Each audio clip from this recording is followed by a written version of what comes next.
Welcome back, Master Drinkers, for another exciting episode of Brews with Masters. Today we're at Brewyard Brewing Company, and we are here in Glendale, California, where they specialize in a California Common Ale. Now, I could talk about a California Common Ale all day, but why not let the brewers explain the whole process? Let's go.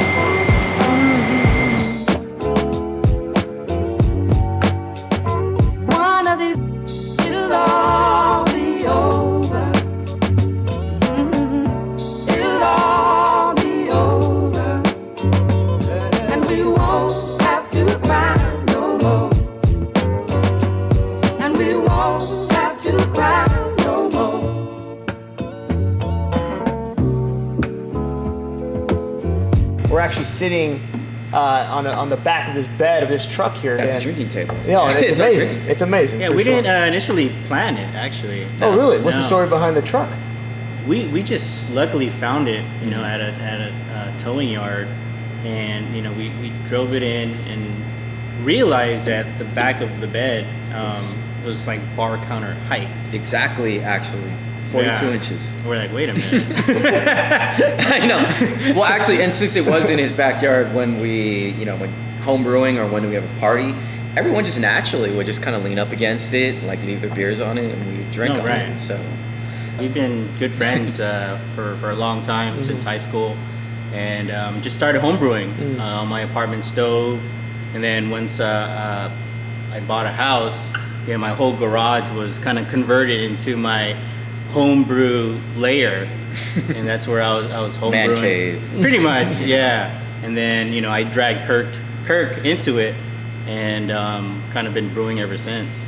Yeah, begrudgingly going over to his house to drink beer and shit. Sounds like a terrible time. Yeah. Oh, God. I was a bad friend. Yeah, I mean, my friends were literally my guinea pigs. Yeah. I think it was one of the first beers I brewed, and I brought it to a party, and it was a pale ale, and it was hoppier than what everyone was used to, back then. And they're like, oh yeah, it's good. I think it'd be great with a lime. Like, I know, really. they weren't sure what to think of it, really, or they just didn't want to hurt my feelings. But I liked it. As we're just kind of pouring it out, like, So home brewing kind of led me to to drive down to San Diego. Yeah, Gotcha. so that's where I kind of saw the scene in terms of small breweries popping up, mom and pop shops. It was like the local mecca. Yeah. At the time, like 10 years ago. Like a I was decade like, ago. wow, this is actually something going on here, And then following that, it was the opening of Eagle Rock. Eagle Rock, when they opened up, they were actually, since they were the only brewery around, they were doing everything in their power to try to educate, people and the masses, and both on the levels of home brewing and even just the encouragement of, hey, let's make some more breweries out here. But they would have these classes that featured, a lot of the local or even beyond local, I guess, superstars of brewing, home brewing or regular brewing. Like I remember he would take me to several of them at Eagle Rock. And I clearly remember Drew Beecham, just talking about water or something, just like breaking it down, and for me, I'm all like, why are you taking me to this thing? But then after a while, you just kind of get captivated by how detailed they get, with just these minute, or these little things that the average drinker wouldn't even think was important, just in terms of. I mean, it's just really just geeking out on beer. Yeah, just totally geeking out. Of course, yeah. Why did you decide to focus your beers to be based around a California Common? Well, that was one of my house beers, home brewing. Always just loved the California Common, also known as the steam beer. It's a very unique style, and it was definitely something that we kind of wanted to focus on because no one else did, except for Anchor. But yeah, it was definitely the steam beer California Common style is very unique, just by bridging the gap between ales and lagers. It's a beautiful thing. Yeah. It really is. Yeah. Would you guys mind explaining to our viewers exactly what a California Common is? Yeah, I mean it's lager yeast, but it's brewed warmer than a traditional lager. So you get nice kind of ale flavors, esters, and phenols, but you also have lager characteristics at the same time, where it's a little cleaner, it's lighter in body, crisper, right? So you kind of get, kind of the best of both worlds. I couldn't agree with you more on that. Yeah, it's a beautiful hybrid. It really is. Yeah, And, I mean, it's tough because in terms of lagers, people just think, the commercial bland, Just light and, right? And so it's flavorless. Exactly. So it's kind of like our mission is to kind of educate people in terms of this is a lager, but it tastes great.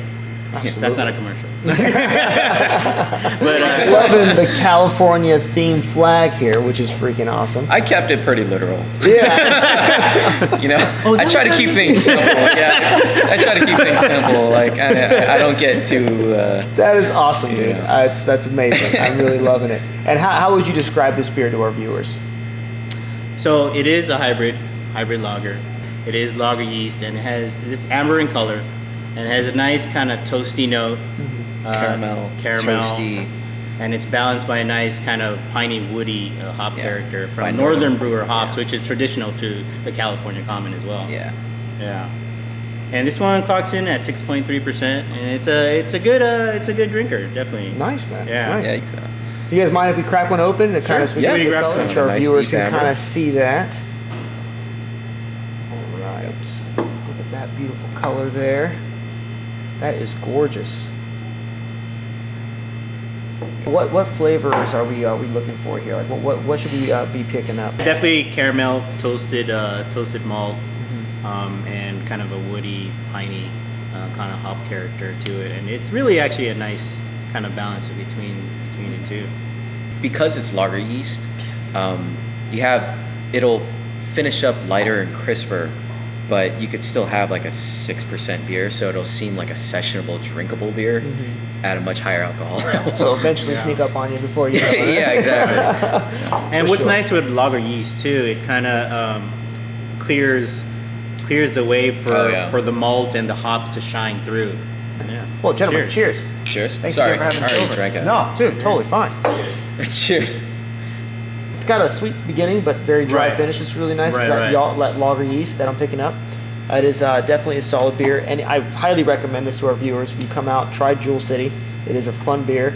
You said it best. It satisfies everyone's palate. If you're an IPA drinker that's looking for something a little bit different, they're going to like this Right. beer because it does have that dry finish to it. Most IPAs have. And it does have a sweet start to it, which is not aggressive to the guys that are looking for something that isn't hoppy. Right. Because it's not hoppy at all. I mean, at least in my opinion, it's not very hoppy Yeah. at all. It's a fantastic beer, though. Thank you so much, guys. I'm going to chug this because it's what I do for the show. Do what you gotta Cheers. do. Yeah, I gotta do it, man. I gotta do it.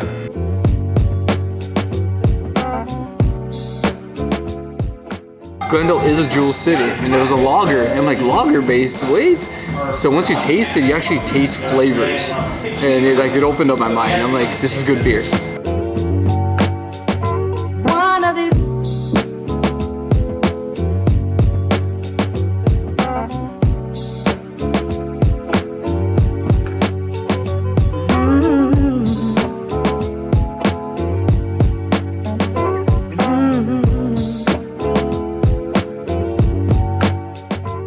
We actually went through I don't know how many generations of trying to create a hazy lager, and it's harder. I don't know if it's harder to do, but it's difficult because lager yeast naturally, especially unfiltered, since we don't have a super sophisticated system, just naturally likes to clear out, and so give it a week, it'll just go from hazy to just crystal clear, and then the yeast will drop out and you're good.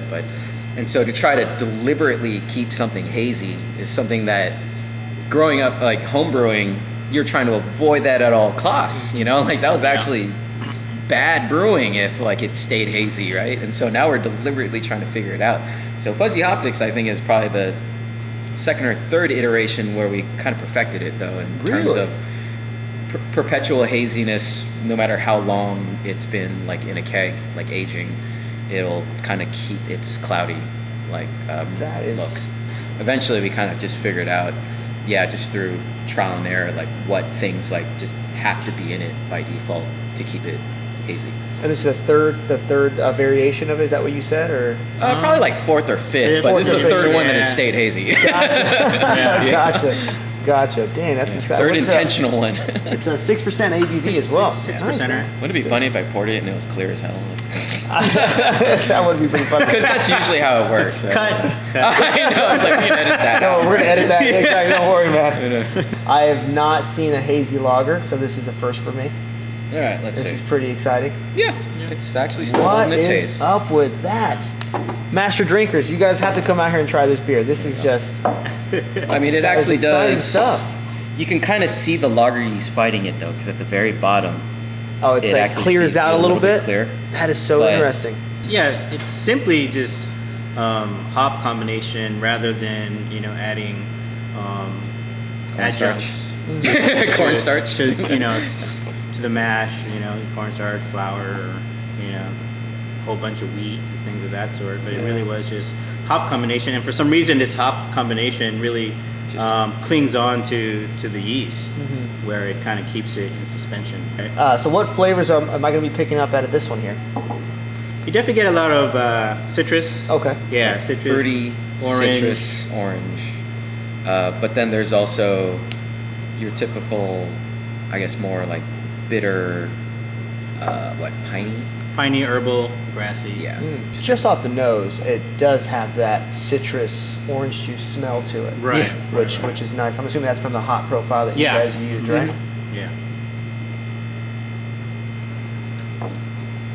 Okay, that is. I can drink that all day. Are you kidding me right now? Hit it on the nose. Does have a really nice pine finish to it, which I'm all about. So let's go to the splash of raspberry. It's not a traditional goza, but it is infused with lactic acid to kind of create the tartness, and it's brewed with hibiscus, and that gives it a nice kind of reddish hue, and hibiscus. What else do we have in here, Kirk? And raspberry, just And a touch of raspberry. Is it like a raspberry Splash. puree, or is it? Are you guys getting fresh raspberries? Yeah, Is so that it's like a puree. Oh, okay. Yeah. So, but it's just a hint, just to kind of cut the tartness. Yeah, and add a little bit as well, like sweet / tartness character to it.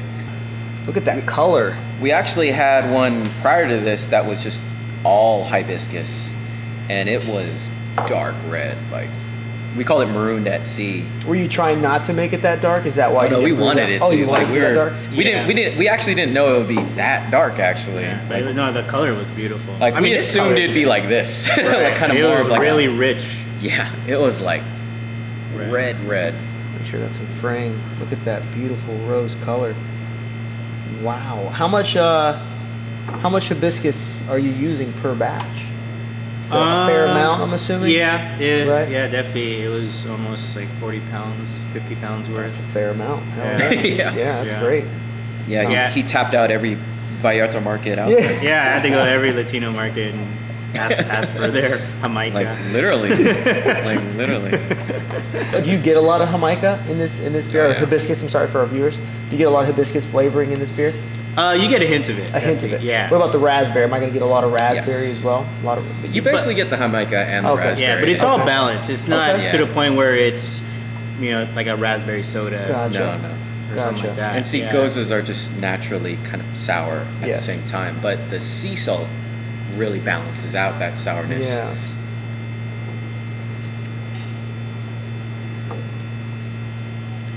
Oh yeah, definitely pick up the Jamaica's at the very end too.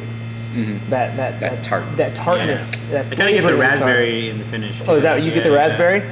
I always kind of get it in the front, like you smell it almost.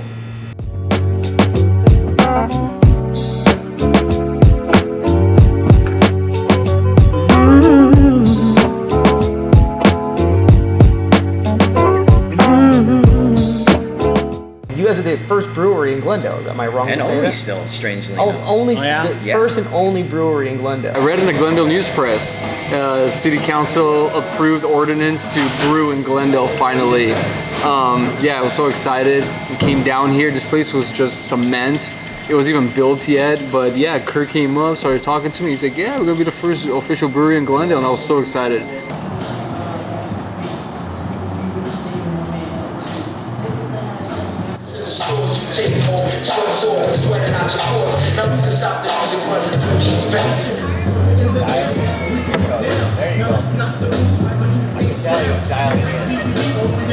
Surprised that you called, just by the way you walked away, I thought I wasn't gonna see you no more. Since I didn't wanna give you your name, I thought you wasn't digging me, and wasn't digging me. But anyway, what you doing tonight? I'll probably be with my peeps. If it's cold, you maybe we'll swing by. Our taproom has definitely become this pretty cool, like, family almost in terms of a lot of the people that we know. That was actually never what our intent, you know. The That's taproom awesome. just kind of organically became something a lot more like personal to us. Kirk did a great job designing the place. Yeah. It's as if we're just right sitting on the docks or outside on the street, just drinking under the stars. Best thing to do is come by, try out our different beers, say hello to everybody, Yeah. and then on Thursdays, ask for our michelada. There you go. Actually, this man here has a secret recipe for the michelada. He's not going to give it away, so you make it yourself. Is that right? I make 3 different flavors right now. I have a classic tomato-based michelada, I have a mango-based michelada, and during the summertime, I have a watermelon michelada. We're in this hidden nook. At night, you'll see actually a light where it shows our logo on this back It's wall like our here. bat signal. Pretty much, yeah. Well, bat. and the food truck outside usually gives it away, but it is hard to find. Just have to know that we're underneath the Western Bridge at San Fernando. And yeah, it's a real cool, laid-back vibe. You know, we do, you know, kind of play a lot of hip-hop. We have a lot of live entertainment. And it really is kind of a family place. Do you find yourself still kind of getting those butterflies though whenever you come in every day and just doors open up, people are walking in, drinking your beer, giving you all the positive feedback? You still kind of get the butterflies? Well, yeah, you know, it's. I mean, we're super appreciative, you know, for everything. I mean, you know, we're very lucky to be where we're at now. And, you know, definitely have a long way to go, but we're, you know, slowly growing and slowly learning and, you know, starting to figure things out. But it's definitely a long journey. But we're still here. Yeah, I actually still get a lot of butterflies, more actually outside. So since I do a lot of the sales stuff, if I see my tap handle, then you're like, oh shit, like we're legit, you know.